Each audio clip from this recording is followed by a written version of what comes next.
Stop. And think for a second. Everything you know, every city, every history book, every single person who ever lived, it all exists on a tiny, perfect blue marble. But our planet is more than just a place to live. It's a 4.6 billion year story, and we are still in the first few chapters. We're going back to the absolute beginning.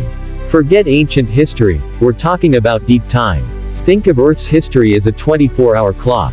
Everything you learned in school, from the ancient Egyptians to the Revolutionary War, it all happens in the last single second. In the beginning, there was nothing but a chaotic cloud of dust, gas, and rock swirling around a newborn sun.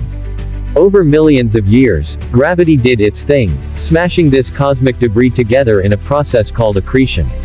This wasn't a gentle assembly, it was violent. The young Earth was a molten, fiery hellscape. Then came a Mars-sized planet that smashed directly into our proto-Earth. This wasn't a tragedy, it was the ultimate construction project. The debris from this impact eventually coalesced to form our beautiful, stabilizing moon. Without that collision, our planet's tilt would be unstable, and life as we know it might never have taken hold. Now, let's fast forward a billion years. The surface cools, condensing steam falls as rain for millions of years, and the first oceans form. This is the Hadean Eon, and it was anything but heavenly. But down in the darkness, near volcanic vents deep in the ocean floor, something truly monumental happened. Life began. These were simple, single-celled organisms, but they had a huge job to do. They spent the next 2 billion years quietly, constantly, churning out one vital substance, oxygen. This is the Great Oxidation Event, and it was Earth's first environmental crisis. For the anaerobic life of the time, this new air was poison. It caused a mass extinction, but it cleared the way for something far more complex. The stage is set. We have a planet, we have an ocean, and now we have an atmosphere you can breathe. And this brings us to the next, most famous act of this epic saga, the Age of Giants. If you told a US audience you're talking about history, they'd probably think about Rome or the Civil War. But let me tell you, the history of the Mesozoic era, the age of dinosaurs, is way more dramatic. We're talking about 3 incredible acts, the Triassic, the Jurassic, and the Cretaceous. But before the dinosaurs, we had a major problem, the Permian-Triassic extinction. Nicknamed the Great Dying, this event wiped out 96% of all marine species and 70% of terrestrial vertebrate species. It was the absolute closest life ever came to being extinguished entirely. And guess who rose from the ashes of this catastrophe? The dinosaurs. They had a blank slate and they took full advantage. They didn't just exist, they dominated the planet for 165 million years. To put that in perspective, the time between a Stegosaurus and a T-Rex is greater than the time between a T-Rex and you. In the Triassic period, the first dinos were small, nimble, and bipedal, like the Eoraptor. But the geography of Earth was fundamentally different. All the continents were mashed together into one supercontinent, Pangaea. This meant one massive, dry, inland desert and one colossal global ocean. The climate was rough, but it fostered a shared, global ecosystem. Then came the Jurassic. This is when things got truly huge. Pangaea began to split, creating new coastlines, which led to a wetter, more stable climate. The resulting lush tropical forests were the perfect engine for gigantism. This is the era of the sauropods, the gentle giants like Brachiosaurus and Apatosaurus, walking, living skyscrapers. Finally, we enter the Cretaceous period. The continents continued to drift toward their modern positions. North America began to look familiar. The climate was warmer than today, sea levels were higher, and we saw an explosion of new life. This is also when the ultimate predator arrived. The king. The one, the only, Tyrannosaurus rex. We're talking 40 feet long, teeth the size of bananas, and a bite force that could crush a car.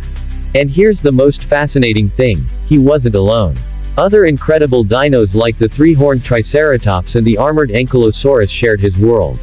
An asteroid, about 6 miles wide, slammed into the Earth at 40,000 miles per hour. The impact released the energy of a billion nuclear bombs. It was an apocalyptic event. The immediate blast vaporized everything for hundreds of miles. The age of the dinosaurs was over. We have now jumped from deep time to the Cenozoic era, the age of mammals. This is where our story truly begins, but it's still a marathon. About 7 million years ago, in East Africa, a cooling climate changed the dense forests into open, sprawling savannas. This environmental pressure was the catalyst.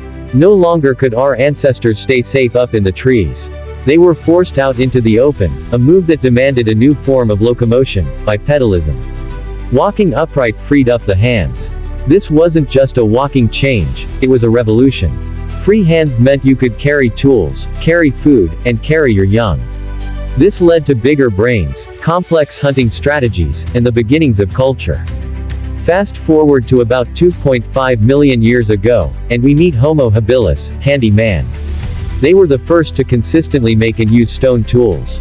These weren't just random rocks, these were deliberate, sharp instruments used to butcher meat and crack bones. The journey continued with Homo erectus, upright man.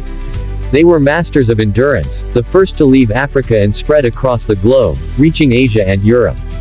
But their greatest achievement, fire. The ability to control fire changed everything. It provided warmth, protection from predators, and most importantly, it allowed them to cook food. Cooking made food easier to digest, which meant our ancestors didn't need huge jaws and long guts. This redirected energy to the most power-hungry organ in the body, the brain. Our brains started to grow dramatically, setting the stage for the true game changer. Just 300,000 years ago, a new species arose in Africa, Homo sapiens. That's us. We weren't necessarily bigger or stronger than our ancient cousins, like the Neanderthals. We told stories, we created art, and we started asking the big questions. Why are we here? Our early history is still a journey across that massive 24-hour clock. We're still deep in the Paleolithic. We invent spears, we refine tools, and we master the art of survival. But the real speed run, the moment our story went from a crawl to a sprint, is the last minute of the clock. About 12,000 years ago, the agricultural revolution began.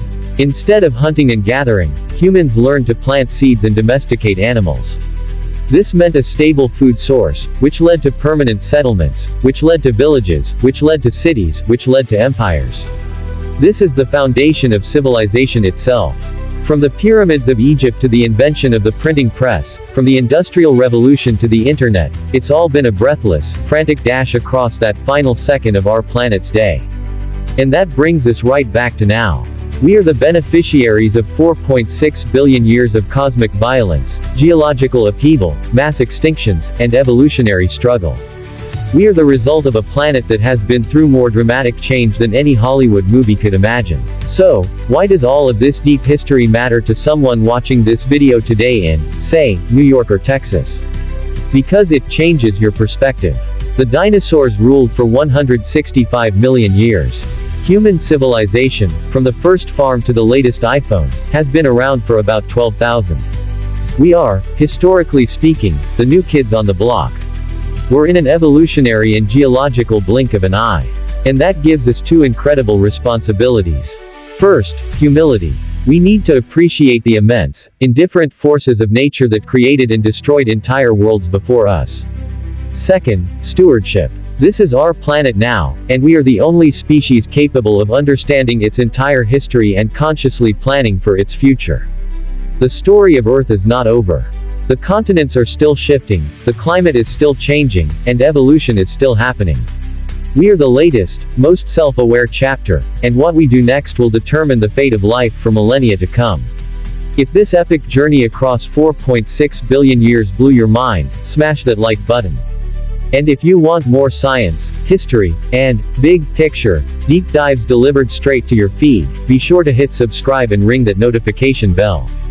What part of Earth's history do you think is the most dramatic? The asteroid, the Great Dying, or the invention of fire? Let me know in the comments below.